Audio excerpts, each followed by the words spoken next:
Look around you for a second. You wake up, you grab your phone off the nightstand, and almost instantly, you are just bombarded by absolute chaos. Economic crises melting down your newsfeed, global pandemics, sudden jarring political shifts, just a relentless stream of random, senseless events. The modern world is overwhelmingly, terrifyingly unpredictable. It leaves us so incredibly anxious, burnt out, and just desperately searching for a reason why. And in the face of all that random chaos, our minds do something really fascinating. They invent shadows. They invent hidden hands pulling the strings behind the curtain. In this explainer, we're going to dive deep into the slightly disturbing psychological reasons behind our absolute obsession with secret societies. Because I really want you to sit with this question for a minute. Honestly, ask yourself, is it scarier to think a dark, hidden cabal is running the globe? Or that absolutely no one is driving the bus? Because psychologically speaking, believing in a secret group controlling everything, it actually gives us a really comforting illusion of order. Think about it.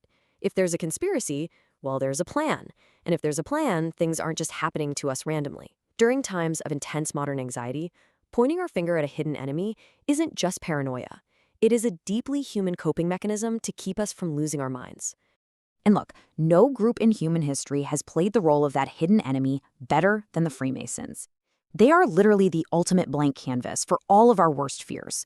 You've heard the whispers, right? They control the governments, they start all the revolutions, they worship in dark, windowless rooms.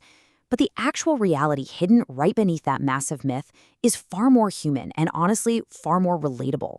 Because Freemasonry wasn't born from some grand villainous desire for world domination. It was actually born from a desperate human need to survive, to find a tribe, and to belong in a really dangerous world. To understand this incredibly bizarre evolution, we really have to rewind. We're going back to medieval Europe, the 13th to 16th centuries, the late Gothic era. Think about those massive, breathtaking cathedrals like Notre Dame being built. Now, the people building those, they weren't just poor peasants stacking bricks. They were the elite engineers and mathematicians of their day.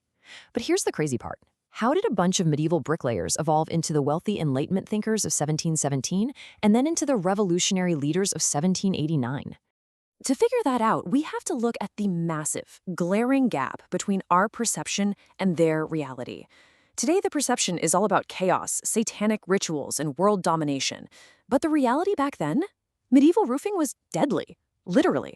If a worker slipped off a scaffold or if a heavy stone crushed someone's leg, their family's life was basically over. There was no social safety net, no workers' comp. So these builders formed brotherhoods. It was essentially an early labor union. Sure, they gathered to pass down their architectural skills, but mostly it was to protect injured peers and provide for widows. It was all about deep, essential social solidarity, pure survival. So then, how did a medieval workers' union become so incredibly mystified? Well, it comes down to basic human psychology. Why do we crave exclusivity? Think about when you go to your favorite local coffee shop and you use their secret slang, or you order that off-menu item. It makes you feel special, doesn't it? You get this little hit of dopamine. The early builders did the exact same thing. They created secret symbols and passwords just to protect their trade secrets from outsiders. But doing that triggered an innate human desire for exclusive privilege. And that exclusivity, it started catching the eye of very powerful people who didn't even know how to hold a hammer. Which brings us to Section 1, the illusion of prestige, hijacking the brotherhood. So by the 16th century, the era of building these massive cathedrals was totally stagnating, and these exclusive lodges were bleeding members. To survive, they made a massive pivot. They started selling honorary memberships to kings, politicians, and wealthy tycoons. And almost overnight, the conversations inside these lodges completely shifted. They weren't talking about Portland cement anymore. As the world entered the Age of Enlightenment, these lodges became the ultimate safe havens to discuss incredibly radical new ideas, freedom of thought, equality, escaping the absolute chokehold of the church and monarchy. Because these new elite members were highly influential, the Freemasons suddenly found themselves right at the center of massive political upheavals. 300 members of the French Constitution Assembly were Masons. 13 of the 33 signers of the U.S. Constitution, Masons. But it wasn't just about political revolutions. As the Industrial Revolution boomed in England, the whole dynamic shifted again. Suddenly, wealthy business tycoons flooded into the lodges. Now remember, at this point, there was still no health insurance, no pensions, no sick leave. These incredibly wealthy industrialists used the Masonic networks as a primitive ministry of social solidarity. Basically, they used it to manage worker welfare and charity. It was an absolutely brilliant PR move that solidified their social power and deepened the group's massive exclusive wealth. Let's look at Section 2, the architecture of paranoia, how a society of secrets becomes an invisible enemy. Because right here is where the psychological trap violently snaps shut. You now have a group filled with the world's most powerful, wealthy people, operating entirely behind locked doors with intensely strict admission rules. At that point, public suspicion isn't just likely, it is 100% inevitable. Let's trace the exact psychological escalation of how a conspiracy is born. Step 1. You isolate the elites from everyone else. Step 2. You maintain artificial secrecy and use strange, cryptic symbols.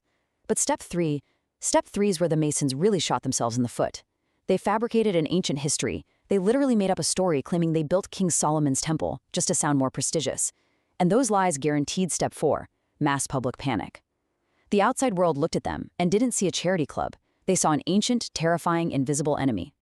And then, all that brewing paranoia finally boiled over into terrifying reality. In America in 1826, a man named William Morgan publicly threatened to write a book revealing all of the Masons' deep secrets. And shortly after making that threat, he completely disappeared. He was likely drowned in the Niagara River. This was the ultimate breaking point. Society's desperate need for a scapegoat finally had its spark. The suspicion turned into full-blown, organized political hysteria. In fact, an entirely new political party, literally called the Anti-Masonic Party, was born in the US, driven entirely by this absolute fear of the shadows. From there, the Freemasons just became a universal blank canvas for everybody's fear. It honestly didn't matter what your political ideology was, the Masons were your perfect enemy. 11 different Vatican popes issued strict warnings against them, explicitly calling it a sin to join. The Soviet Union banned them outright.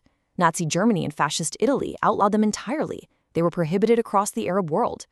Whatever a government or institution feared the absolute most, whether it was chaos, Zionism, revolution, or just losing control, they simply projected it right onto the Freemasons.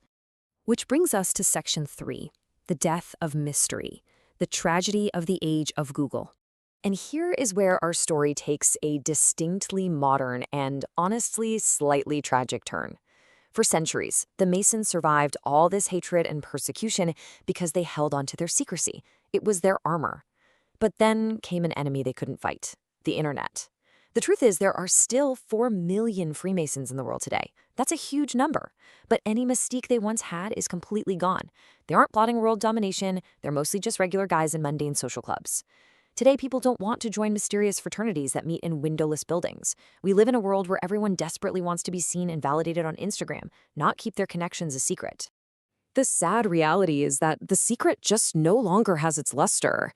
The Masons didn't fade away because some brave, rogue whistleblower exposed their grand global conspiracy to the world. They faded because a 2-minute Google search stripped them of their magic.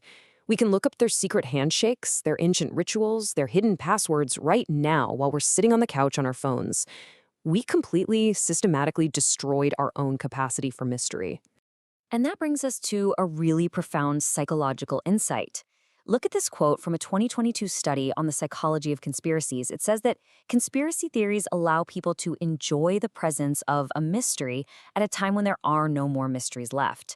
When the economy crashes or a pandemic hits, saying it's a massive conspiracy keeps us grounded. It gives us a sense of control over random, chaotic events. We cling to the idea of the Illuminati or the Freemasons today, not because they are actually secretly controlling our lives, but because the alternative, that life is completely random and no one is at the wheel, is simply too hard for our brains to bear. Which leaves us with this final, lingering thought. We live in an era where we have access to literally all of human knowledge in the palm of our hands. There are no real shadows left. We can pull out our phones and shine a harsh, bright light on absolutely anything, instantly. So you really have to ask yourself, if all the world's secrets are right in our pockets, why are we still so desperately afraid of the dark? Thanks for exploring this with me today. Let that sink in.